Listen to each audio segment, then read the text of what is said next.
2022 के बजट में finance minister Nirmala Sitharaman ने क्रिप्टो करेंसी को लेकर जो अनाउंसमेंट की है उस पर भारत के लाखों क्रिप्टो करेंसी ओनर ने काफ़ी निराशा जताई है।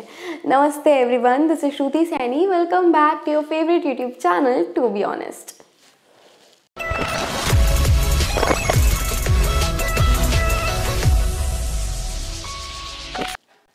Crypto currency codified digital currency होती है जिन्हें कई कंप्यूटर्स के नेटवर्क पर आसानी से खरीदा या बेचा जा सकता है। ये डिजिटल ट्रांजैक्शन डिसेंट्रलाइज्ड होते हैं, जिसका मतलब है कि इन्हें कहीं भी सेंट्रल अथॉरिटी द्वारा कंट्रोल नहीं किया जा सकता। यहाँ तक कि क्रिप्टो करेंसीज को इशू करने के लिए भी किसी अथॉरिटी की ज़रूरत नहीं होती है। कोई भी यूज़र डिजिटल प्लेटफॉर्म पर अपनी क्रिप्टो करेंसी मेंटेन कर सकता है। ये फिजिकल करेंसीज जैसे कि रुपए से काफ़ी अलग होते हैं, जिन्हें सिर्फ आरबीआई के द्वारा ही मेंटेन किया जा सकता है और इसके ट्रांजैक्शंस भारत की बैंकिंग सिस्टम से ही कंट्रोल किए जा सकते हैं।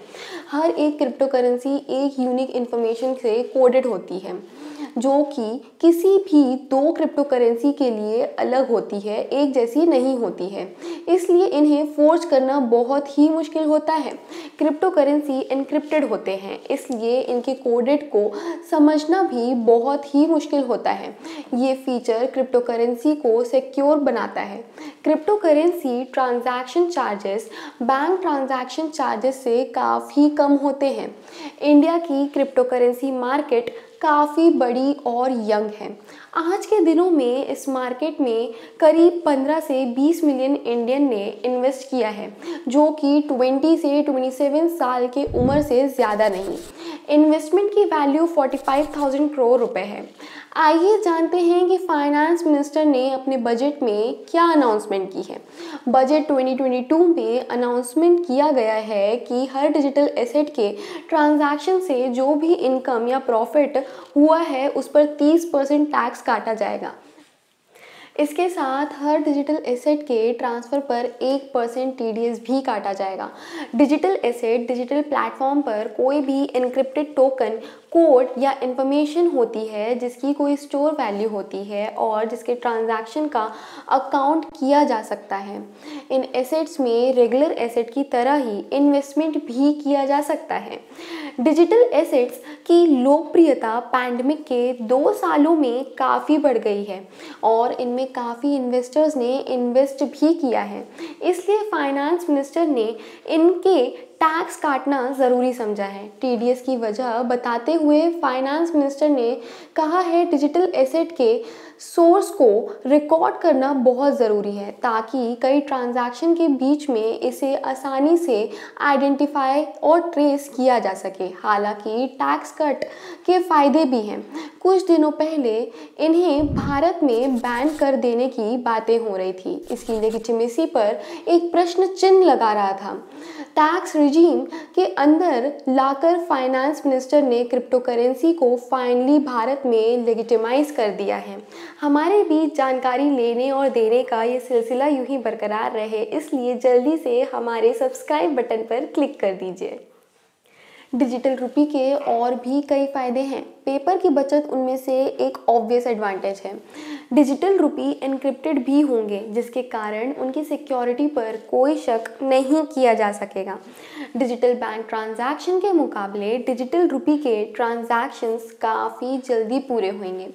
टेक्निकल एक्सपर्ट्स ने अब तक डिजिटल रुपी के मैनेजमेंट के लिए कई मॉडल्स सजेस्ट कर चुके हैं।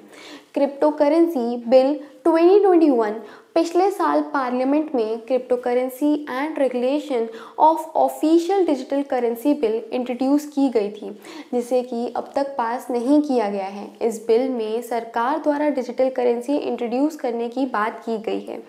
आरबीआई द्वारा रेगुलेट की जाएगी और जो कि मौजूदा बैंकिंग सिस्टम को कॉम्प्लीमेंट भी करेगी। डिजिटल रुपी की हर ट्रांजैक्शन ब्लॉकचेन पर रिकॉर्ड होगी। ब्लॉकचेन एक डिजिटल लेजर या अकाउंट बुक की तरह काम करेगा और इसके हर ब्लॉक हर एक ट्रांजैक्शन को रिप्रेजेंट करेंगे। ब्लॉकचेन पर ट्रांजैक्शन पब्लिक होते हैं और इन्हें कोई भी देख सकता है। ट्रांजैक्शन के बीच किसी भी एक ट्रांजैक्शन को ढूंढना और उनके ओरिजिन को ट्रेस करना ब्लॉकचेन पर मुश्किल नहीं होगा। सेंट्रल बैंक डिजिटल करेंसी दो तरह के होते हैं। होलसेल करेंसी, जो कि बैंक टू बैंक ये फाइनेंशियल इंस्टीट्यूशन पेमेंट्स के लिए यूज़ किए जा पाएंगे। दूसरा रिटेल करेंसी, जो कि जनरल पब्लिक अपने पेमेंट के लिए यूज़ कर पाएंगे। इन डिजिटल करेंसीज को डिजिटल अकाउंट या वॉलेट में स्टोर भी किया जा सकेगा। इनके ट्रांजैक्शंस के लिए बैंक अकाउंट की ज़रूरत नहीं पड़ेगी। आरबीआई गवर्नर शक्तिकांता दास कहते हैं कि इससे बैंकिंग सिस्टम की मॉनेटरी पॉलिसी को इन्फ्लुएंस करने की पावर कॉम्प्रोमाइज़ हो सकती है। क्या भारत को वाकई डिजिटल रुपी की ज़रूरत है? डिजिटल रुपी का ऑप्शन लोगों को क्रिप्टो करेंसी में इन्वेस्ट करने से डिस्करेज करेगा। इससे आरबीआई की मॉनेटरी पॉलिसी रेगुलेशंस को कोई आंच तो नहीं आएगी। That's it for today. If this video was little bit helpful for you, please like this video. You can also follow our Instagram page and you can also follow me on Instagram. If you want to read our articles, you can go to our site tbharticles.com.